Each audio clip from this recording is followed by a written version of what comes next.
Every city has its heartbeat. The thrum of engines, the pulse of neon, the syncopated rhythm of a million footsteps. But in the vertical sprawl of Neo-Kyoto, there was another rhythm. A deeper, slower one. It came every night at the stroke of 12. A low, resonant hum felt in the teeth and the bones, right before the air along the southern arcology spire would shimmer, and it would arrive. The Midnight Chime, a train of polished obsidian and silent blue light. It didn't run on rails, you could see. It traveled the filament-thin ley lines between realities, the forgotten gradients of the city's own psychic imprint. Its destination was unknown, its schedule was a mystery. It would appear at the same derelict subplatform, doors sighing open for exactly 5 minutes. Then it would vanish, most people never saw it. Those who did, the sensitive and the sleep-deprived, learned to look away. It had a reputation, not of danger, but of profound, unsettling invitation. Our story doesn't follow those who look away. It follows the one man who couldn't. His name was Kaito. Once he was the chime's conductor. Not an engineer, but a resonant, a human tuned to the frequency of the between spaces, tasked with guiding the train on its intangible tracks. That was a decade ago. He wore that past like a ghost limb. Now he repaired antique hologram units in a cluttered shop that smelled of ozone and regret. His world was small, defined by broken things he could actually fix. He had a rhythm too. Work, bitter tea, the failed attempt to sleep before the low hum announced the chime's passage. He felt it every night. A tug in his sternum, a reminder. The other characters in his life were satellites to this central grinding fact. There was Jun, his former mentor from the Transit Authority, a man whose body was now more chrome than flesh, and whose loyalty was firmly to the corporation that had decommissioned the chime line. There was Hana, a young data-archivist with luminous cybernetic eyes who frequented his shop, fascinated by the analog past. And there was the ghost of a passenger, a woman named Rin, the only person Kaito ever knew who boarded the Midnight Chime and did not return. The conflict began not with a bang, but with a static-filled transmission. It came through on Kaito's old illegal resonance receiver, a device he was never supposed to keep. The signal bled through the audio of a weather report, a voice fractured and familiar. "Kai, too bright here. The stations are inside out." It was Rin's voice. 10 years gone, but unmistakable. The message shorted out his receiver. It also shorted out his carefully constructed numbness. The ghost limb became a burning ache. The next night, he went to the derelict platform. He had to see. The air shimmered. The Midnight Chime materialized, silent as a shadow sliding across a wall. Its obsidian sides reflected a city that wasn't quite Neo-Kyoto. The angles were wrong, the lights were colors he couldn't name. The doors opened, no one got off. But standing in the doorway, her form flickering like a damaged projection, was Rin. She looked at him. She smiled a smile that held 10 years of a different kind of time. She lifted a hand, not in greeting, in a plea. Then the doors closed and the train bled out of reality, leaving only the scent of ozone and a profound, ringing silence. Kaito was still standing there when the corporate enforcers arrived, led by Jun. The old mentor's face was a mask of cool disappointment. The signal was traced. "You shouldn't be here, Kaito. The chime is a classified anomaly. It's scheduled for permanent synaptic dismantlement next week." "Dismantlement?" Kaito echoed. "It's a fracture in the city's data psionic field." "A glitch. It will be closed." Jun's mechanical eye whirred softly. "Whatever you think you saw, it's just an echo. Let it go for your own good." But Kaito had seen Rin's eyes. That was no echo. That was a woman trapped in the spaces between stops. The problem was clear, colossal. The Midnight Chime, the only link to Rin and whoever else was inside, was to be erased permanently. And Kaito, a decommissioned conductor with a shop full of junk, had 1 week to stop the unstoppable corporation, board the unboardable train, and somehow bring a ghost home.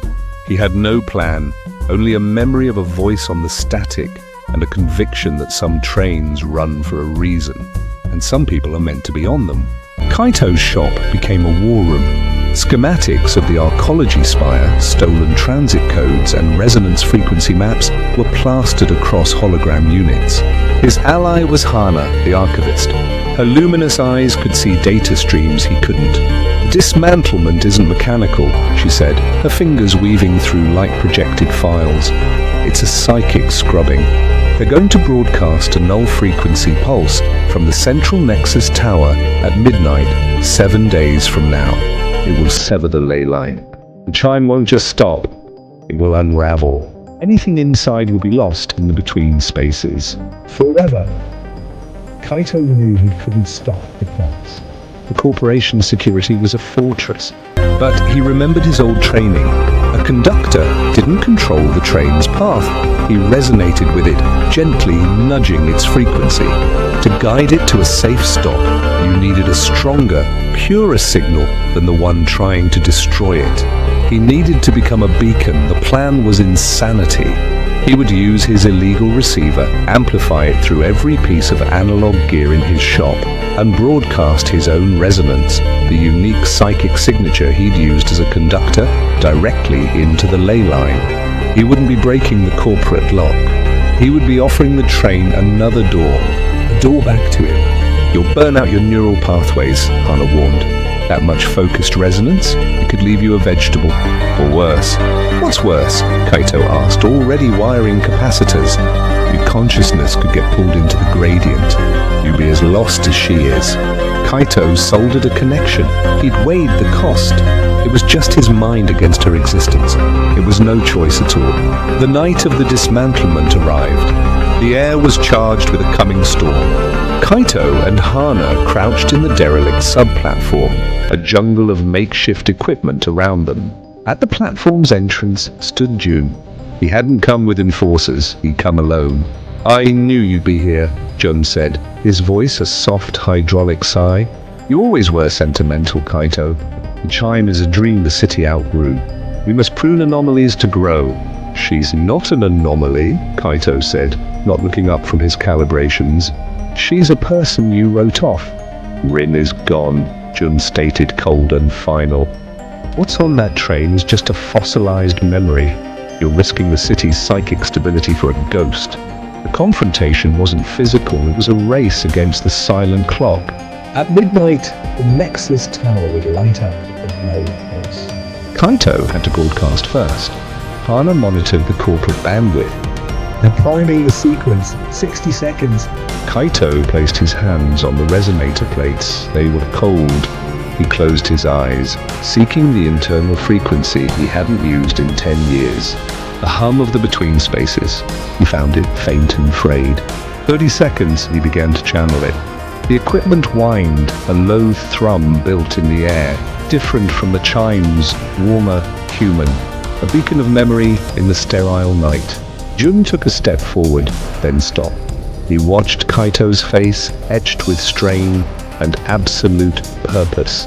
A flicker of something, doubt, remembrance, crossed his polished features. He did not intervene. 10 seconds! The null pulse is live! It's broadcasting. A wave of invisible static washed over the platform. Kaito felt it like ice in his veins. It was the sound of erasure. His own signal wavered. He pushed harder, pouring every memory of Rin, of the train, of the purpose he once had, into the beam. The two frequencies collided in the unseen layers of the city, one seeking to sever, the other to guide.